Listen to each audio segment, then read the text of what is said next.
my name is Isa and welcome to my channel. Today I want to talk to you about unreciprocated love, certainty, and misalignment in relationships. Let's get started.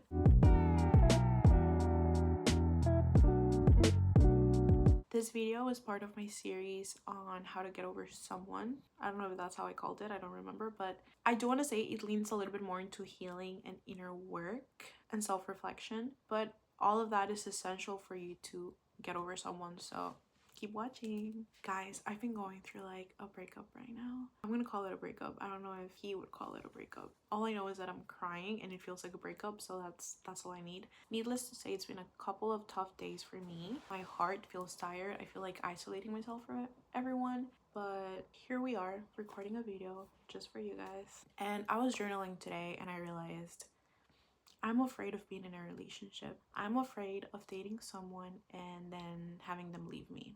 Terrified. And I think that is as human as I can get. Being afraid of getting hurt by someone else, that is as human as you can get. And you're going to see this time and time again in literally everyone, whether you have anxious attachment or avoiding attachment. I think it's very common to have both fear of rejection and fear of abandonment, and just being afraid of someone you care about leaving you. Because what does that mean about you? I decided to look back into all of my past relationships and kind of like identify any patterns, or identify when was the first time that I felt afraid. If I have felt like this in every single relationship, like what exactly happened. So today I'm going to talk to you about my first love, which is interesting because I never thought I would have a podcast. And even when I started my podcast, I never thought I would be talking about my first love. We're gonna call him Alex. Once upon a time, I was in 9th grade. I started liking Alex. I stopped liking him. He started liking me. He sent me a rose for Valentine's Day. I remember, I got so excited. But he sent me a rose for Valentine's Day, and I don't know, I guess he just kind of stopped liking me and then we just became friends. It was the kind of friends that we would like flirt. We were friends and a little bit more than friends, but just friends. 11th grade happened and he had to change schools, but we were still talking, and I remember we had a conversation and he told me that he loved me as a friend. This is something that I've noticed on myself a lot of times, which is I don't believe guys have feelings. It is very hard for me to see a guy and think he has emotions. Whenever a guy shows me he cares, I'm like, I don't believe you. I don't know where this comes from, but I remember he told me he loved me, and I guess I was just like amazed at how he expressed himself and just the idea of him having that emotion for me, even if it was just as friends. I remember I really appreciated that. I thought it was really nice because I really valued the friendship. Fast forward a couple months later, we go out and we kiss, and this is so funny. I think about it now and I don't really care about it, but as I was journaling, I remembered how special that moment was for me. I think it's just like two teenagers being teenagers and just having fun, and I don't know, it was just like special. So we kissed that one time, and then a couple weeks later we kissed again, and I fell in love. It's not that hard for me to fall in love, I just want to say that, but I fell in love, and I think this was something that had been kind of like building up since the moment he told me he loved me. I don't know why. I think it was just me being a teenager. I thought he was the love of my life. I felt it in my bones that we were gonna get married. I felt it in my bones that he was the one for me. Like, I just knew it. When he started being like super flirty with me, like talking to me every single day, all day long, wanting me to put a heart next to his name in my contacts, just felt like we're building something. Like, we're starting to have something. Like, I'm having something with the love of my life. It's the beginning of forever. We talked, I want to say, for like a few weeks. I think part of the reason why I like thinking of that relationship was because I was secure attachment. I think it was after this experience that I became anxious, because when I was dating him, whenever he became inconsistent, I didn't even realize he was inconsistent. If he hadn't texted me all day long, I would literally be like, he's just busy. And I wasn't anxious about it or anything. So I guess it's just nice to know that I experienced that security at least once. There was this one moment where he came to my house and he met my mom, and we just had like a really fun day. I guess it's fun because I was experiencing what I wanted to experience. I was with the guy that I liked, and we were together, and we were kissing, and we were cuddling, and we were like flirting. It was just like exactly how I wanted to spend my day with him. So that was very nice, and that was very special for me. But then a week later, we broke things off. I know, intense. I don't want to go into detail on what exactly happened, but basically I noticed that his energy was off. Like that's the first moment I felt anxious. So the next day I asked him like, "Hey, like what happened? I just feel like something's off." And he basically told me that he didn't want to be my boyfriend. He was very direct about it, which I don't appreciate, but I guess he's a teenager and like inconsiderate of other people's feelings. But he basically told me that he didn't want to be my boyfriend and we could just be friends.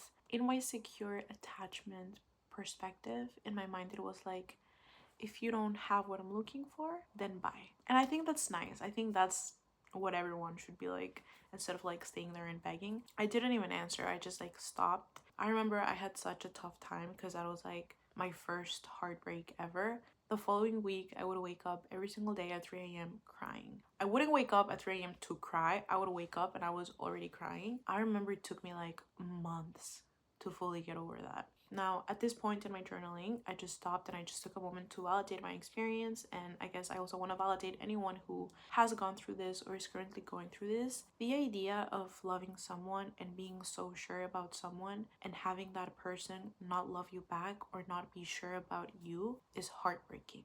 Anything that you feel in the moment is completely valid. That heartbreak, that pain, those tears are so valid because as human beings, I think one of the things that we want the most is to be welcomed and reciprocated and appreciated. And when we are not receiving that from the person that we want it from, it just hurts. So, super valid for me to wake up crying at 3 a.m. Super valid for you to go through whatever you're going through right now. And I'm just so sorry that you're experiencing that. Journaling all of that just made me question a lot of aspects of relationships, which is where I want to bring the certainty as well as the misalignment aspect of the relationships that I mentioned earlier. I guess I'm just going to throw in the questions, what I thought about them, and just kind of like go from there. I guess my first question was, is it healthy for me to expect someone to immediately be certain about me? I've been certain about every guy that I've liked immediately. Like I just like immediately know I want to date him. Like I want to be with him for the next couple of months and hopefully for the next couple of years, but I feel certain about this person. Is it a healthy expectation to assume that this person should be certain about you as well? If you think about it, dating is to explore. See if this person is for you, if this experience is aligned with what you're looking for. It is through dating that we realize what we want and what we don't want, and we are within our rights to just look at the dynamic and be like, you know what, I don't think this is what I'm looking for, so I am going to say goodbye. If dating is to explore the connection, wouldn't we expect that kind of certainty after we've dated for a while instead of before? Because technically, you don't know the person. And you're gonna find a lot of people telling you that you should date someone for at least like 3 months to know their true colors. Honestly, you need more than just 3 months. Getting to know someone is getting to know how they are when they're not performing. To a certain extent, most people perform not because they want to give a fake impression of who they are, but because that's how they grew up, performing to please people because of how their parents used to be, because of the dynamics they were in high school. People are just like performing, kind of, even when they don't realize it. And even if they're not performing, always, first few days, first few weeks, they give like their best impression of themselves. You truly get to know someone when you see them going through whatever they need to go through. When you see someone getting angry, when you see someone going through a rough moment in their life, when you see someone under pressure, when you see someone confused about what they want in life. When you're able to have enough experiences with a person and be able to like experience them through going through all of that, that's when you get to know someone. And that's when you can decide, okay, this is a person that I want to be with. Because dating the wrong person will ruin your life. We often forget this. Dating a narcissist will ruin your life. Dating an abuser will ruin your life. If you date someone who's not entirely sure about you, he's just going to be wasting your time. And that time that you could have spent getting to know someone else has been wasted on someone who wasn't even sure about you. So dating the wrong person will delay you, will delay your blessings, will lower your self-esteem, will give you trauma. It will literally ruin your life. So why are you so certain about dating someone when you don't know them? Dating someone is such an important decision because they influence you. First of all, we shouldn't be so certain about someone so soon. And second of all, we shouldn't expect this person to be so certain about us so soon. In my connections, in my past connections, I don't want to say exes. I think they were just like experiments. Just kidding. With my ex-boyfriend, I think that was like the one person who immediately was certain about me. By that I mean, I think in our first conversation, he knew he wanted me as his girlfriend. At that moment, I thought it was romantic. I thought this is what I've experienced with other people that hasn't been reciprocated, but it's being reciprocated now, and it's romantic. Like, he sees me and he sees something special in me and he wants me. I thought that was super romantic. Almost a year later, after breaking up with him, which, by the way, he's not the guy I'm crying about. Okay.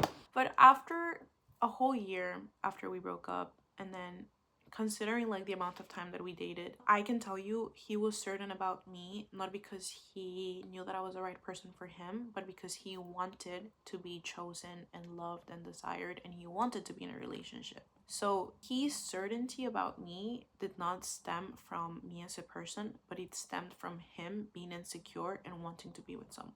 That is what happens when people have anxious attachment, or people are just like with insecurities. We are looking for partners not because we love them or because they have something special, but because we want them to meet our need.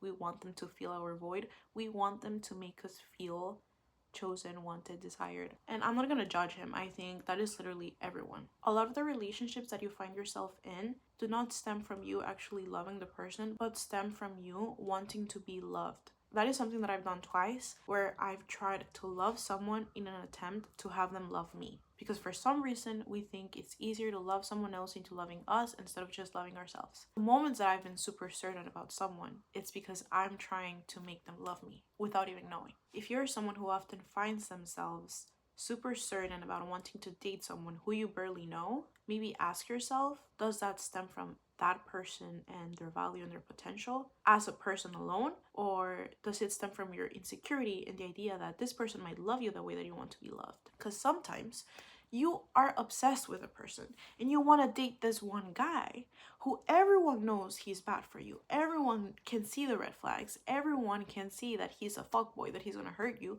But for some reason, you think this is the guy that you need. You're so certain that he's meant for you and that you're meant for him. Is that certainty because he's actually that special and there's an incredible bond between you guys? Or is it actually coming from your insecurity and feeling like you need him to choose you to feel chosen? As I said, the person that you date highly influences you because it's someone who you're exchanging energies with through conversations, physical contact, and much more. So you have to be careful, you have to be intentional with your decision. And if someone is taking their time to be certain and build something with you, that is just natural. By this, I don't mean they have doubts and they're just not entirely sure about you. I just mean he's being intentional in getting to know you. Thinking about that certainty, because I feel like that is the one thing that hasn't always been reciprocated in my relationships, and that's the one thing that often like upsets me. Like, this is definitely one of the things that affected me in my first love, him not being certain about me. I guess when I think about it, I just think of he didn't choose me. I chose him, but he didn't choose me. And I think this is a phrasing that we often use, and it's a phrasing that we need to change. When I visualize the idea of he didn't choose me, I can visualize myself just like standing alone, waiting for this person to find a place in their life for me. This person has their own movie and they're like seeing if they have a role for me in their life. But I'm experiencing that from my own perspective. So, what do you mean it's my life, it's my movie? I'm supposed to be the main character of my movie, but I'm just sitting here waiting to be a secondary character in someone else's story. Do you see where I'm getting at? It is your life, your movie, you're the main character. So why are you thinking about it as he didn't choose me and not like I wanted to go this direction, but there's no alignment there, so I'm going on this direction and I'm just moving on with my life because it's my life and I shouldn't wait for anyone. That's where the idea of changing the phrasing comes from. Instead of saying he didn't choose me, you can say we're just not aligned. He's just not aligned with who I am and what I'm looking for. And this is where I want to bring up the idea of misalignment in relationships. Misalignment in relationships hurts, especially when you feel like you're certain about someone. But I guess I want to explain the idea of misalignment in itself. Alignment would be two people walking down the sidewalk at the same pace in the same direction, going to the same store. Misalignment would be like one person is running down the sidewalk and the other person is walking. They are not able to have a conversation because one person is so ahead and one person is so behind. Not only that, the person who's running wants to go east while the person who's walking wants to go west. So not only are they walking, or they're going in like different speed, but they're also going in a different direction. When that happens, it is just impossible to have something between them. It's impossible for them to have a conversation. It's impossible for them to get to the same place together or at the same time. And that is exactly what happens when you are in a relationship that's not in alignment with what you're looking for and what you want. If you find yourself in a relationship where you have to settle for what you don't want, you're not going to be happy. You're going to pretend that you're happy and you're going to try to convince yourself that you're happy, but you're not going to be happy. And that is the reality of dating someone who's not in alignment with you. It's just not going to flow. It's just not going to last because it is not sustainable. You don't have the obligation to lower your expectations just because the guy that you're dating is not ready for commitment. And in the same way, that guy is not obligated to want commitment just because you want commitment. That being said, I want to talk a little bit more about preferences. What exactly molds those expectations? So, your expectations and what you want in a relationship will be heavily influenced by how you were treated as a kid by your parents, the kind of relationships that you experienced in high school, whether with like romantic partners or friends, any specific trauma that you have. A great example for this would be you see someone who's anxious and you see someone who's avoidant. Someone who's anxious might be looking for a long-term relationship, while someone who's avoidant is just looking for something casual. Both of them are influenced by the conditional love that they received as children. They are influenced by any past experiences they had with romantic partners. They're experienced with the kind of romantic love that was shown around them. It can be influenced in so many different ways, and I think the best way to describe two people that are misaligned is not this person is wrong and this person is right, but rather they just want different things. That is what happens with certainty.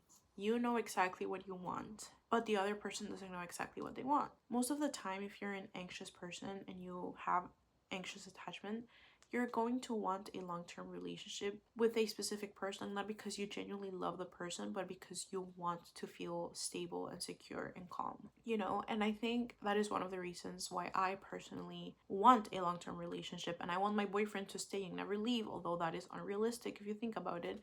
But I want them to stay in my life and leave just because I don't want to deal with the pain of a breakup. I don't want to deal with the idea of I might not be good enough.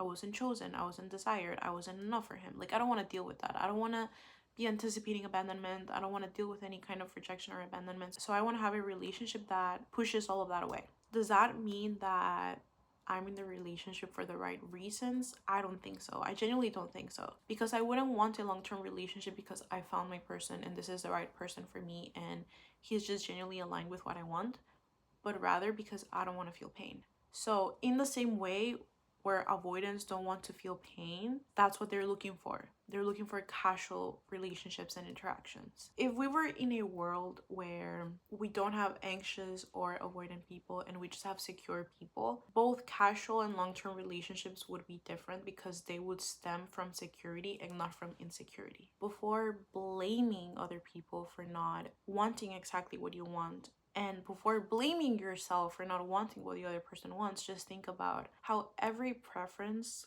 stems from something different and just ask yourself, why do you want this? Do you want this because you feel so secure and this just sounds fun? Or do you want this because you don't want to be alone? Do you want this because you don't want to be close with someone because it's scary? Why do you want this? At the end of the day, it is not my job to make sure that my preferences fit your preferences. So if I'm dating you, but you don't want something long term and I do, it is not my job to settle for whatever you want just to stay with you. My job is to remove myself from the situation because there's clearly a misalignment and go find, or not even go find, I'd even say wait till I receive and I attract the person who's aligned with me. Now, the thing with misalignment is when someone doesn't want exactly what we want, we assume we are the problem and we assume we are too much and we want too much and we want the wrong person. But there's just a lot of self-criticism in all of that inner dialogue that we have. I guess I just want to take a moment and remind you that your wants are valid. Whether they stem from insecurity or security, whatever you want in your relationships and in your life is valid. And even if people around you don't want the same thing, that doesn't mean that there's anything wrong with what you want. It is your life. It is your free will. You can literally want whatever you want. There's nothing wrong with that. The moment that you stop villainizing yourself for wanting something different than the person that you like is the moment that you're going to feel a little bit more free. Now, why do we villainize ourselves? Why do we think it is our fault if someone doesn't reciprocate whatever we feel or whatever we want? Because we have no self-confidence. If you are truly confident on who you are and you truly liked who you are, you're going to stop seeing external behavior as a reflection of you not being worthy. Let's say you don't have a strong self-concept. When someone doesn't reciprocate their love, you're going to feel like there's something wrong with you. You're not lovable, you're not likable, you're a failure, you're not good enough. If someone doesn't want exactly what you want, you're going to feel like whatever you want is wrong and you're not entitled to want a relationship or to want something casual or whatever. Whenever someone is not certain about you 100% immediately, you're going to think there's something wrong with you, because if you were perfect, they would be certain about you. And just going back to the idea of certainty, you're not certain about them because you're perfect, you're certain about them because you want them to be certain about you. Now, as humans, we tend to see external rejection as a reflection of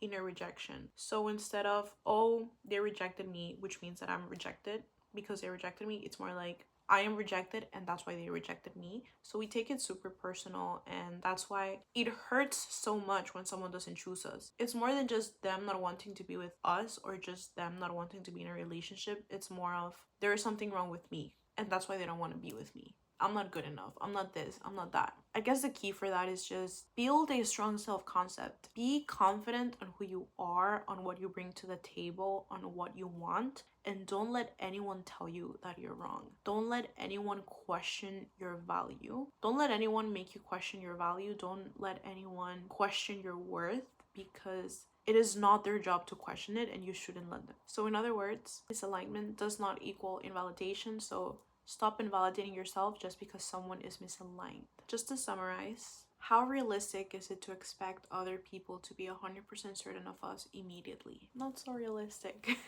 If you're someone who is always certain about the person that they're talking, even if you just met them, ask yourself, where is that certainty coming from? What am I expecting to come out of me being certain about them? It is your life. You're the main character. It is not your job to be waiting for someone to choose you.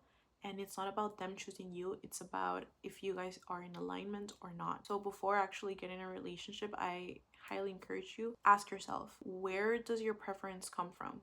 Does it come from a place of security or does it come from a place of insecurity? Are you looking to be in a relationship because you're ready to be in a relationship, or are you looking to be in a relationship because you are afraid of being alone? If it comes from insecurity, that is definitely something you should work on. Once you have your answer and it actually comes from security, just focus on what is aligned with you. I promise you, you don't want to date anyone who's not aligned with what you're looking for. Dating is already hard. Dating someone who's misaligned with you is going to be 10 times harder. So just be mindful of that. Keep in mind that misalignment is not invalidation.